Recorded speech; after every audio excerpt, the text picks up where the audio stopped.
ఈ రోజున ఈ సంక్షేమ పథకాలు ఒకవైపు, మరోవైపు అభివృద్ధి. పోలవరం కూడా దాదాపు 80% పూర్తయిపోయిందని ఇప్పటికే నిమ్మల రామానాయుడు గారు ప్రకటించిన సందర్భంలో, కనీసం వచ్చిన తర్వాత మార్పొస్తుంది, వీళ్ళేదో చేస్తున్నారు, మనం కూడా సహకరిద్దాం, ప్రతిపక్ష హోదా లేకపోయినా అనే ఆలోచన లేకపోగా 2 నెలల్లో ఒక్కొక్కటి సంగతి తెలుస్తా రప్పా రప్పా నరుకుతామని ఈ ఎట్లా చూడాలి జగన్మోహన్ రెడ్డి గారి? పోయే కాలం వచ్చి సాయంత్రం పార్టీ తుడిచిపెట్టే పోయే కాలం వచ్చి ఈ మాటలు వస్తాయి. అంతే అంతే. కనీసం నేను మంచి చేస్తా, లేకపోతే ఇంతకన్నా బాగా చేస్తా అంటే ఆలోచిస్తారు జనాలు, అంతేగాని చంద్రబాబు నాయుడు అనుభవం ఎంత, ఉమ్, ఎన్ని సంవత్సరాలు అవును. సీఎంగా? ఉమ్, ఈ 76 సంవత్సరాల్లో కూడా ఉమ్, ఒక యువకుడి కన్నా ఎక్కువ పని చేస్తున్నాడే. అవును. అది గుర్తుంచుకుని అది నేర్చుకోవాలిగా. అవును. చంద్రబాబు నాయుడు గారిని చూసైనా ఇతను నేర్చుకుని రాజకీయాలను నిలదొక్కోగలగాలి. అవును. ఆ విజ్ఞత ఉమ్, జగన్మోహన్ రెడ్డి గారికి ఉండాలి. ఉమ్. అది లేనప్పుడు రాజకీయాలు ఎవరి పనికి వస్తాడు? ఇప్పుడు ఇంకో విధంగా మాట్లాడుకుంటే బాబాయ్, మీరు అన్నట్టుగా ఇద్దరు కూడా సమఉజ్జీలు. ఎవరు వైఎస్ రాజశేఖర రెడ్డి గారు కానీ చంద్రబాబు నాయుడు గారు కానీ సమఉజ్జీలు. ఆయన ఉన్నప్పుడు ఈయన ఉన్నప్పుడు ఆయన సీఎంగా ఒకరు గౌరవించుకునే వాళ్ళు, దాన్ని కొనసాగించేవాళ్ళు ఆ అభివృద్ధిని. నేను అదే రాజశేఖర బిడ్డగా వస్తున్నాను, మీకు అందరికీ నేను తోడుగా ఉంటాను, నేను ఉన్నాను విన్నాను అన్న జగన్మోహన్ రెడ్డి గారు 5 ఏళ్లలో ఏం చేశారో ప్రజలు చూశారు. 151 నుంచి 11కు తెచ్చారు. కనీసం నా లోటుపాట్లు ఏంటి, నేనేం చేయలేదు ఏంటి అని సమీక్ష చేసుకునే అవకాశం అయిన ఆయనలో లేదు. ఉమ్. వచ్చే ఎలక్షన్లో జగన్మోహన్ రెడ్డి నుంచున్న పులివెందులు కూడా రాదు. అంతే. జన ఎందుకనంటారు అంత గట్టిగా? ఎందుకు రపా ఆ. ఎవరిని అరుగుతాడు, ఎవరిని కొత్తాడు? రపా వల్లే ఆ. ఉండే కాసిని క్యాడరు నడకబట్టి అవును. పార్టీలు బతికి బట్టగట్టగాలంటే కార్యకర్తల సమయం కూర్చుండాలి, కార్యకర్తల ఓర్పు ఉండాలి. అవును. కార్యకర్తలు రెచ్చగొట్టి ఆది నాయకుడు రపా పోస్టర్లు ఇవి పెడితే ప్రజలు గమనిస్తలా? అవును. గమనించాక 11 తీసుకొచ్చింది. ఉమ్. రేపు ఆ వైట్ కూడా రాదు. దానికి తోడు కార్యకర్తలు కూడా ఈ రోజున మోగ జీవాలను చంపి రక్తాభిషేకాలు చేయడం, మేము 88 మ్యాచ్ ఫిగర్ దాటాక ఒక్కొక్కటి సంగతి తెలుస్తామని బెదిరింపులు. ఏనండి, ఈ రాజకీయ పార్టీ ఆదినాయకుడు అది కరెక్ట్ కాదు. ఉమ్, వాళ్ళ రైతులు ఉన్నారండి, అవును. ధాన్యం ధర 2 రోజులుగా పడిపోతున్నాయి మాకు. ఉమ్, రైతులు బకాయి 1700 కోట్లు బకాయి పెడితే అవును. జగన్మోహన్ రెడ్డి గారు ఉమ్, వాళ్ళు చంద్రబాబు వచ్చినా 1700 కోట్లు రిలీజ్ చేశాడు. చేసిన పరిస్థితి. అవును. ఆ? ఉమ్. మరి అది ఆయన ఎందుకు చేయలేకపోయాడు? ఇన్ని ఆర్థిక ఇబ్బందుల్లో కూడా అదేమంటే మీరు అప్పులు చేస్తున్నారంటే ఇప్పుడు ఓ పక్క సంక్షేమం, ఇంకో పక్క అభివృద్ధి చేసుకుంటా కేంద్ర ప్రభుత్వ సహకారంతో తీసుకెళ్తుంటే మీరు అప్పులు చేస్తున్నారు అని వీళ్ళ మీద ఆయనగా జగన్మోహన్ రెడ్డి గారి కన్నా అప్పులు చంద్రబాబు నాయుడు చేయట్లా. ఉమ్, కేంద్రం నుంచి రాబట్టుకుంటున్నాడు నిధులు, దానికి అన్నీ ఉపయోగించుకుంటున్నాడు. ఉమ్. టీఏ పరిశ్రమ పెట్టినాయి, వైజాగ్ గూగుల్ గాని, గూగుల్ కానీ వైజాగ్ కానీ అవును. వాళ్ళు ఎన్ని సంస్థలు వస్తున్నాయి, ఉమ్, ఎన్ని లక్షల కోట్లు పెట్టుబడులు వస్తున్నాయి. అవును. అప్పుడు ఎందుకు రాలా? ఉమ్. ఎందుకు రాలేదంటే పర్సంటేజీ. అదేమంటే అంబటి రాంబాబు లాంటి వాళ్ళు మనకి అంతర్జాతీయ స్థాయిలో మనకు అవసరమా, రాష్ట్రం అంతా ఇది అవసరమా, లేకపోతే ఆ భోగాపురం ఎయిర్పోర్ట్ అవసరమా, ఇది అవసరమా అంటే కనీసం రాష్ట్రం డెవలప్ అవుతున్నందుకు మీరు సంతోషించాల్సింది పోయి అడ్డుపడితే మోకాలు అడ్డు వేస్తారు. గతంలో ఉమ్మడి రాష్ట్రంగా ఉన్నప్పుడు చంద్రబాబు నాయుడు గారు సైబరాబాద్ కట్టి హైటెక్ తేబట్టేగా అవును. మన పిల్లలు ప్రతి కుటుంబంలో అవును. ఒకళ్ళు విదేశాలు ఉద్యోగాలు చేస్తున్నారు. మన కుటుంబాలు పైకి రావడానికి కారకులు చంద్రబాబు నాయుడు గారు. అవును. ఐటీ ఉద్యోగాల వల్ల విదేశాల్లో చదువుకుని విదేశాల ఉద్యోగాలు చేయడం వల్ల ప్రతి కుటుంబం బాగుపడింది. అవును. అందాకెందుకు మా కుటుంబమే చెప్తున్నాం, మా అబ్బాయిలు ఇద్దరు అమెరికాలో ఉన్నారు, ఉమ్. మేమే ఆర్థికంగా నిలదొక్కుని పైకి వచ్చాం. వాస్తవం. ఆ? ఉమ్. మరి ఐటీ ఎందుకు, ఇది ఎందుకంటే మన పిల్లలు ఇక్కడే మగ్గాల. అవును. సంవత్సరానికి లక్షల మంది ఇంజనీరింగ్ విద్యార్థులు రోడ్డు మీదకి వస్తున్నారు. ఇప్పుడు ఇలా అంటే ఎవరైతే విదేశాల్లో ఇతర రాష్ట్రాల్లో వెళ్ళి ఉద్యోగాలు చేసుకునే వాళ్ళకి ఆ పరిస్థితి రాకుండా మన రాష్ట్రంలోనే పెట్టుబడులు పెట్టించి ఉద్యోగాలు కల్పిస్తామని చెప్పి వీళ్ళు అంటే మీరు పెడితే మేము అడ్డుపడతాం, లేకపోతే కేసులు వేస్తామని చెప్పి, అదేమంటే రూపాయికి ఇస్తారా లేదా 2 రూపాయలకి ఇస్తారా మీరు భూములు అని చెప్పి, అసలు ఎట్లా బాబాయ్? ఇవన్నీ ప్రజలు గమనిస్తున్నారండి. ఆ, అట్లా గమనించే ఉమ్, తిరగొట్టేశారు. అవును. 11 తీసుకొచ్చారు 150 కల్లా. ఉమ్, ఒక రాజకీయ పార్టీ 151 సీట్లు వస్తే ఉమ్, ఏదైనా తగ్గితే 40-50 తగ్గాలి. కానీ అవును. 11 ఎందుకు వచ్చినాయని మనం సమీక్ష చేసుకోవాలి, పునఃసమీక్ష చేసుకోవాలా. మనం ఎక్కడ తప్పు చేసామా, ఎక్కడ మేలు చేసామా, దాన్ని సవరించుకుని సరేవాళ్ళ. అంతేగాని- ఆ సరి చేయకుండా ఇంకా రపా బొఫా అంటే ఏం, దానివల్ల రాజకీయ పార్టీలు మనుగడ సాగిస్తాయా? సో ఈ రోజున పల్లెటూర్లు కానివ్వండి, లేకపోతే రోడ్లు కానివ్వండి, అభివృద్ధి కనపడుతుందా బాబాయ్? చక్కగా ఉమ్, ఇప్పుడు ఒక రోడ్ వేసారా, ఉమ్, వాళ్ళు గుంటలు కానీ ఇక్కడ కొత్త రోడ్లు శాంక్షన్ కానీ, రైట్. ఎక్కడెక్కడ బ్రిడ్జులు కానీ, అమరావతి కానీ, పోలవరం కానీ సగవేగంగా పనులు జరుగుతున్నాయి. ఇంకా రెండేళ్లలో పోలవరం పూర్తవుతుంది, ఉమ్, ఇంకో 2 ఏళ్లలో అమరావతి పూర్తవుతుంది. ఉమ్, ఇంకా నేషనల్ హైవేలు కానీ, ఆర్ఆర్ఓ, ఇప్పుడు అమరావతి చుట్టూ ఆర్ఆర్ఓ ఇప్పుడు మా చాలా దగ్గర నుంచి వెళ్తా, అవుటర్ రింగ్ రోడ్ మా చాలా దగ్గర నుంచి వెళ్తుంది. ఉమ్, దీనివల్ల అవుటర్ రింగ్ రోడ్డు వల్ల అన్ని భూముల ధర ఇప్పుడు మా 30-40 లక్షలు ఉండే భూమి వాళ్ళ 1.5 కోటి వెళ్ళింది. అది రైతులకి ఆర్థికంగా ఉపయోగమే కదా. అట్లా ప్రతి రైతు ప్రతి కుటుంబం బాగుపడుతుంది కదా. జగన్మోహన్ రెడ్డి ఆయనలో ఏమన్నా 3 రాజధానులు అన్నాడు, అప్పుడు ఏదైనా చేసి కనీసం భూములు కాదండి స్థలాలైనా పెరిగేది పరిస్థితి. ఏది కట్టాడు? 3 రాజధానులు అన్నాడు, ఏది కట్టాడు? ఒక జిరా వేసాడా? అదేమంటే సెంటు స్థలాలు 1.5 స్థలాలు ఇచ్చాను అన్నాడు. ఎక్కడ ఇచ్చిన వాళ్ళ దగ్గర ఏమంటే చెప్పకూడదు కానీ కమిషన్లు తీసుకుని వాళ్ళ సొంత వాళ్ళకి దారాదత్తం చేశాడు భూములన్నీ. ఇప్పుడు అవన్నీ పునఃసమీక్షిస్తున్నారు ఇప్పుడు గవర్నమెంటు. రూపాయికి 10 రూపాయలకి ఎకరాలు ఇచ్చి వాళ్ళ సొంత అనుయాయులకే కట్టబెట్టాడు. ఇప్పుడు కట్టబెట్టిన భూముల్లో ఇండస్ట్రీలు పెట్టారా? పెట్టలా. బ్యాంకులో పెట్టుకుని 1000 కోట్లు అప్పు తీసుకున్నారు.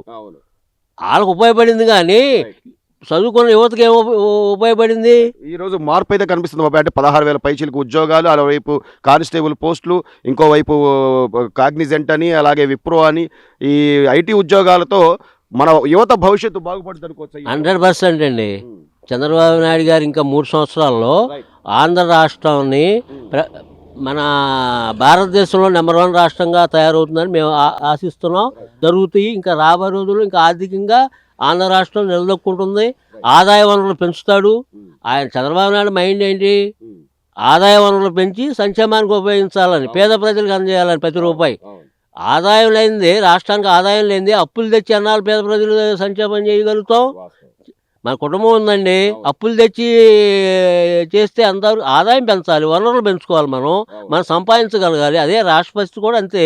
మనం రూపాయి సంపాదించి ఒక పావలానో 10 రూపాయో సంక్షేమానికి ఖర్చు చేస్తే రాష్ట్రం నిలదొక్కుంటుంది. రాబోయే రోజుల్లో మన ఇండియాలో ఏ రాష్ట్రానికన్నా మిక్కిలిగా చంద్రబాబు నాయుడు తీర్చిదిద్దుతాడు. మళ్ళీ 5 సంవత్సరాలు వస్తే ఆంధ్ర రాష్ట్రం రూపురేఖలా మారిపోతాయి. ప్రపంచ దేశాల్లో ఒక రాష్ట్రంగా మిగిలిపోతుందని నా కోరిక. దాదాపుగా 2 ఏళ్ళు అవుతుంది సార్ ఈ రోజున కూటమి ప్రభుత్వం అధికారంలోకి వచ్చాక. ఒకవైపు సంక్షేమ పథకాలు, మరోవైపు అభివృద్ధి చేస్తున్నామని చంద్రబాబు గారు చెప్తున్నారు. ఆయన చెప్పేదాల్లో వాస్తవం ఎంత, నిజం ఉందా లేదా?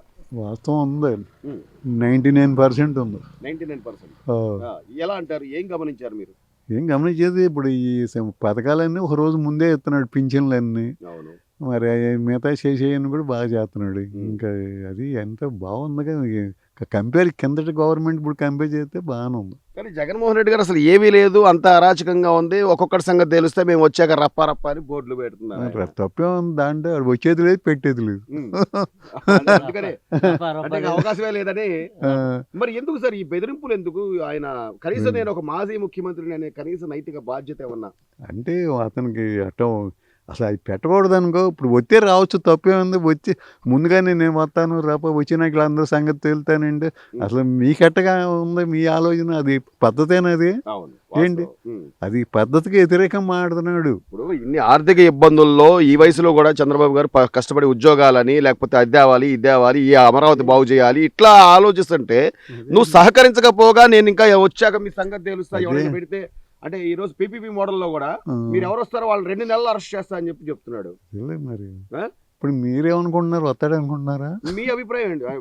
మెజారిటీ పీపుల్ ఏమనుకుంటే అది జరుగుతుంది. నేను అనుకున్నా రాడు అనుకుంటున్నా. అసలు 2 ఏళ్లకే మనం వస్తాడా రాడా అని మాట్లాడుకునేది కాదు. ఇంకా 3 ఏళ్ళు ఉంది. After 5 years right. అమరావతిలో సార్, అమరావతిలో డెవలప్మెంట్ అనేది ఇప్పుడు ఇప్పుడు అన్ని ఉన్నత్రాకు ఏముంటుంది? లేనత్రాకు జగన్ అటు ఉంటాడు అనుకో, అంతే. కంపేర్ టు అది చేతను. సో మరి అలాంటి వ్యక్తి ఈ రోజున భోగాపురం ఎయిర్పోర్ట్ నేనే తెచ్చా అంటున్నాడు. అదే భోగాపురం ఎయిర్పోర్ట్ ఇప్పుడు అక్కడ చెనకాయల ఫ్యాక్టరీ ఏదది అది నేనే తెచ్చాను అన్నాడు. ఇప్పుడు ఈ విశాఖపట్నంలో ఏదో వచ్చింది కదా మొన్న, అది కూడా నేనే అంటున్నాడు. అడ్డగోలాడికి ముడ్డి వాద్యం. మొత్తం మీద అయితే మార్పు కనిపిస్తుంది అంటారా సార్? మార్పు బాగానే కనపడుతుంది. అట్లాగే లోకేష్ గారు ఈ రోజున యువనాయకుడిగా, ఆయన విద్యాశాఖ మంత్రి అలాగే ఐటీ శాఖ మంత్రిగా మొన్న 16,000 పైచిలకు మెగా డిఎస్సి పోస్టులు సక్సెస్ఫుల్ గా నిర్వహించడం కానివ్వండి, పరిశ్రమలు పెట్టుబడులు తెచ్చే విషయంలో కానివ్వండి, చంద్రబాబు గారి పేరు నిలబెడతాడంటారా? నిలబడతాడు. అంటే ఇప్పుడు షైన్ అయ్యాడు. అంతకు ముందుకు ఇప్పటికి కిందటి కంటే ఇప్పుడు 2 years లో బాగా డెవలప్మెంట్. ఆలోచనలు గానీ, ఆయన తీసుకుంటున్న నిర్ణయాలు గానీ తండ్రికి తగ్గ తనయుడే అనిపించుకుంటున్నాడు. భవిష్యత్ రాయి కూడా అనుకోవచ్చు. బాగా అనుకోవచ్చు. సో మొత్తం మీద అయితే మార్పు ఉంది. ఇక జగన్మోహన్ గురించి ఆలోచించారంటారా సార్? కష్టం అనుకుంటున్నాను, ఇందా చెప్పానే. అవును. వస్తే వస్తాడు, ఈ ముందుగా ఎందుకు వస్తే నేను అరెస్ట్ చేస్తాను, Right. పోలీసులను కొడతాను, బట్టలు తీస్తాను, బట్టలు తీస్తాను. ఇవన్నీ ఏంటి అనవసరం మాట్లాడినది. Right. నేను కష్టం అనుకుంటున్నాను. ఈ రోజు ఆర్థిక ఇబ్బందులు ఉన్నాయి. మనం దీనిలో ప్రైవేట్ భాగస్వామ్యంతో ప్రభుత్వ వైద్య కళాశాలలు కడదాం, ప్రభుత్వం అధీనంలోనే ఉంటుందని చాలా స్పష్టంగా ఈ పీపీపీ మోడల్ గురించి చంద్రబాబు గారు చెప్తున్నారు, ప్రభుత్వ అధికారులు చెప్తున్నారు. అయినా కూడా మీరు ఎవరు ముందుకు వస్తే వాళ్ళు 2 నెలల్లో అరెస్ట్ చేస్తారని జగన్మోహన్ రెడ్డి కాదు, సెంట్రల్ గవర్నమెంట్ కూడా ఒబే అయింది కదా, అవును. వాళ్ళు మంచి పద్ధతి అంటున్నారు కదా. హైకోర్టు కూడా మరి అన్నప్పుడు ఈయనంది ఏం చేస్తాం? ఎందుకు అంత మూర్ఖత్వంగా లేదా అంత ఇది ఎందుకు సార్ అంటే ఆయనకి? ఏం చెబుతాం వాడికి? అంటే మంచి జరగద్దా? నేను చెప్పేది ఇతరుల మాట వినే ఉద్దేశం అతనికి లేదు. అతని మాటే వేదవాక్యం. అంతే. ఇప్పుడు లోగడ చీఫ్ మినిస్టర్ చేసిన ఏ చీఫ్ మినిస్టర్ వచ్చినా పాతకి కంటిన్యూ చేసేవాళ్ళు. అవును. నేను అంత మీకు అర్థమైంది. అవును. వీడు కొత్త పగలదొబ్బాడు. అమరావతిలో అక్కడెక్కడ దగ్గరలో ఒక బిల్డింగ్ ఉంది, అవును. అది ఏంటని ఉపయోగించుకోవచ్చు కదా. అది పగలదొబ్బాడు. దాన్ని బట్టి మీరు అర్థం చేసుకోండి. ఎవరు అరే, కనీసం నువ్వు అన్నా క్యాంటీన్లో 5 రూపాయలకి భోజనం పెట్టి కడుపు నింపుతుంటే నువ్వు పేరు మార్చుకుని పెట్టాల్సింది పోయి అసలు అవి వేస్ట్ అని చెప్పి 5 ఏళ్ళు తీసేశాడు. మళ్ళీ ఈ రోజున అన్నా క్యాంటీన్లు కళకళలాడుతా చక్కగా అందరూ భోజనాలు చేస్తున్నారు. ఇలా ప్రజలకు మరి పనికొచ్చేవి చెయ్యాలి, లేకపోతే దాన్ని అనుసరించాలి అనే ఆలోచన జగన్ గారికి ఆయనకి లేదు, ఈయనకు ఉంది. ఈయనకు ఉంది. Right. ఇప్పుడు అసలు మెయిన్ ఏంటంటే పాత చీఫ్ మినిస్టర్ చేసి కొత్త చీఫ్ మినిస్టర్ కంటిన్యూషన్ చేయాలి. Right. అవన్నీ కట్ చేసేసాడు. Right. ఎక్కడ ఆయన పేరు వచ్చొద్దో, వస్తుంది ఎక్కడ అమరావతి develop అయితే జగన్ ఈ చంద్రబాబు. 3 అని నాటకం ఆడాడు. 5 years అయిపోయింది. Right. ఒకసారి కూడా ఇటుకు రాయేలా. అవును. మరి ఇంకెట్ట ఇది మళ్ళీ అవుతుంది? నేను వస్తా, మళ్ళీ నేను వస్తా వస్తాను. అని ఇప్పుడు నేను వస్తానంటే వస్తానా? Right. నేను మీరే సీఎం అవుతారంటే అవ్వలేదు కదా. అవలేదు. అదే అంతే. Right. నేను ఫర్ ఎగ్జాంపుల్ చదువుతున్నమాట, చెప్పండి. నేను అంత అవకాశం లేదు చేయటానికి, ఆడు కూడా అంత అవకాశం, ఎందుకంటే పాడు చేసుకుంటున్నాడు. అవును. ఇప్పుడు పుట్టినరోజు పండుగ వచ్చింది, అట్టగైనా రఫా కొడతాం, ఈ చంపేస్తాం, ఇటు ఏంటో మేకలను చంపి నెత్తురు, ఇవన్నీ దానికి ఎందుకు? తోడు తిరుమలలో జరుగుతున్న ఒక్కొక్కటి తిరుమల గురించి తెలుస్తున్న ఒక్కొక్క వాస్తవాలు బయటకు వస్తుంటాయి బాబాయ్. పరకామణి కేసు అయితే ఏంటి, లడ్డు అయితే ఏంటి, మొన్న మధ్య శాల్వాలు ఏంటి, కనీసం తిరుమలని టార్గెట్ చేయకూడదు. ఇంతమంది భక్తుల మనోభావాలకు వాళ్ళు సంబంధించి ఏమనుకున్నారు మీకు అర్థం కావట్లేదు. గవర్నమెంట్ మనమే వస్తాం, ఇప్పుడు వచ్చినప్పుడు అసలు ఇప్పుడు ఇదేంటి, ఇది బ్రాందీ షాపులు ఎంత చేశాడు? ఇంకో 20-30 ఏళ్ళు మనమే అసలు మన ఇష్టం. ఎంత డబ్బే, అంతా డబ్బే కదా. ఎన్ని వేల కోట్లు దాచేసాడు? అవును, ప్రతిదీ రూపాయే. చెబుతున్నాయి గూగుల్ పేలు లేవు, ఫోన్ పేలు లేవు, అంతా డబ్బే. కష్టం ఏదైనా.